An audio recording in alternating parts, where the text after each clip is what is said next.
So Royce tweeted, West Coast artists make the best albums. I just realized this. 𝐀.𝐄, Game, YG, Nip, Roddy, Quick, Dre, Snoop, Cube, Anderson, Schoolboy. And he's basically just standing on the fact that West Coast artists make the best music. So there was a response. Make the best music or the best albums? Best albums. I'm sorry, I misspoke. Okay. Make the best albums. Now, I am I have a West Coast bias. I'm just going to throw it out there. Just from production standpoint, this was always influenced by the West Coast. I love Quick. Y'all have heard me say that over and over again. Battle Cat, Dre, all those guys. But when I think about the list that he named, if you want to go, we've done a lot of regional stuff. We talked about, we've been talking about most influential, and we hit the Midwest, West, whatever. We talked about that already. But looking at this comment, man, I don't disagree. I really don't. And that could be my West Coast biases coming out. But when you think about, take YG off, I'm not a YG fan, so I wouldn't put him up there with the rest of these people that's on this list. That's just me. Picking back being cool. Let's leave that with you. Yeah, I feel you. Appreciate you. But I'm not mad at this, man. Like I'm really not. I'm just not. So Lone, I'll come to you first, man. When you hear that and you hear Royce say that, a dude from the Midwest, pretty much giving it up to the West Coast in terms of them putting out the best projects, best albums, what you think? Like, what was your initial reaction when you saw that? That it's his opinion. Okay. That's about it. I mean, like, Royce obviously makes albums of his own, and they're obviously good, and he's not from the West Coast. So I feel like it's just his way of saying, wow, a lot of the stuff that I really like is from the West Coast, and a majority of it is. I don't think it necessarily takes away from anybody else, that aspect. I'd really have to, like, sit and think about it, maybe like he did, to really think if my favorite albums are really from the West Coast. But there are a lot of them. And even outside of, like, just the ones he mentioned, like in the pre-show, we talked about Blue and Exile. Like, that's a classic album. John's album with Exile, I like a lot of Evidence's music. I like a lot of stuff that Alchemist does with other people. Now, granted, he's a producer, but he's from that area. West Coast, yeah. Madlib, obviously the stuff with Freddie Gibbs. Gibbs is obviously from the Midwest, but the sound is Madlib. Mm-hmm. So, I mean, it's undeniable, I think, that the West Coast is really heavy in a lot of really great music. But, I think it just... So somebody replied and was like, "You doing a Bay dirty with this one?" And they mentioned Mac Drake, Jackass, Ebo, Mac Ball, Short, 40. Yeah, and I'm cool. I'm cool on all those people. I know you are. I'm just saying, but still, there's still an argument that could be made. So I don't know. I feel like it's just Royce's opinion, and I really respect Royce a lot because he is very he talks about a lot of stuff on his Instagram, a lot, and he'll address things, and he's very you can tell that he thinks about what he's saying before he says it. He's not just spouting off opinions just to spout off opinions to get clicks and stuff. He's so if he mentioned this, then I'm guessing it's valid. I was wondering if you were going to say that because that's also something I took from it is who said it. Like I took that into consideration because if anybody's credible, my personal opinion, and maybe we all echo that, Royce would be somebody that thought this out. Granted, it's his opinion, but to me, it just holds a little more weight for him saying that. Yeah. You know what I mean? Like I definitely respect his opinion. Sure. Jay Diff, what you think, man? We've talked West Coast, we've talked, Doggy Style and Chronic and all these iconic albums, man. Like me and you personally did not talk Doggy Style, sir. We've never talked about West Coast albums and Ice Cube, and we just talked about the Bomb Squad. Yeah. Don't do that. Don't do that. I see what you don't do that. Don't do that. Don't do that. Don't do that. You didn't catch it when I said it. So he had to break it down. Don't do that. Don't do that because I caught it too late. Don't do that. So realistically, ahead, this man. is your fault. It is. Yeah. Go ahead, man. I caught it late. Go ahead. Now I feel awkward because... Don't worry about it. Sorry, that was a bad joke. Mm-hmm. Anyway, I too am find to the West Coast sound. Now, granted, coming up, I used to actually get flack in my neighborhood for listening to East Coast artists because I just like music, period. So I would find certain artists and I would balance my stuff out. But when it comes to West Coast, there's a certain type of sound and influence that makes that it kind of puts you in a different place. I don't know. Well, you've talked a lot about like Tupac's album. Yep. Yeah. Tupac's album, All Eyes on Me. No, not All Eyes on Me. Me Against the World. Me Against the World is one of my favorite albums of all time. And anytime I'm feeling a certain type of way, if I listen to that album, it kind of helps bring me out of that. And it is just maybe it's the storytelling, but you can't necessarily say it's the storytelling because he included albums like Doggy Style was just not even just the storytelling. It was Snoop's debut album. Snoop was burning before he even came out. He was featured on what was that? Deep Cover on that track, and of course on the Chronic. So he had already set a standard for himself. And the Chronic in itself, that album is crazy. Everything on there is hidden. The skits, the songs, right? Sample selection. You was talking about that earlier.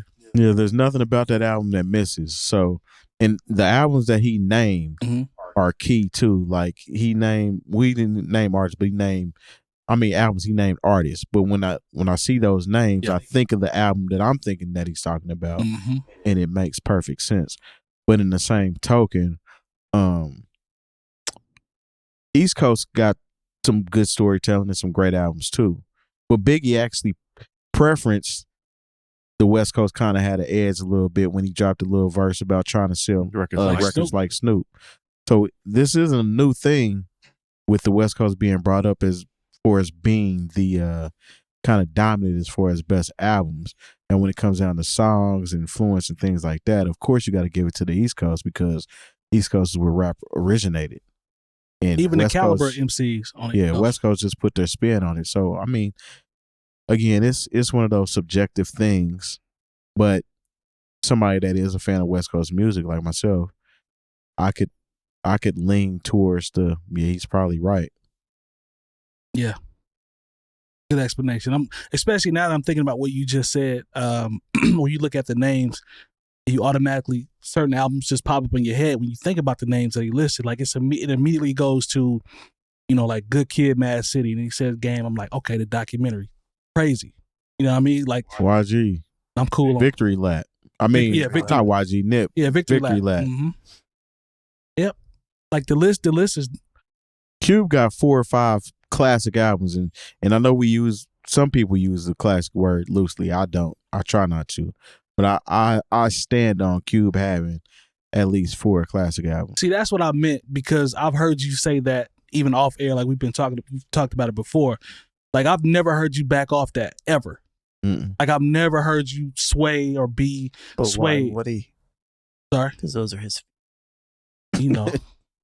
Feelings. Don't do that. More than feelings. Yeah, but sometimes like if I'm proven wrong or somebody makes a better point, I just shake your hand.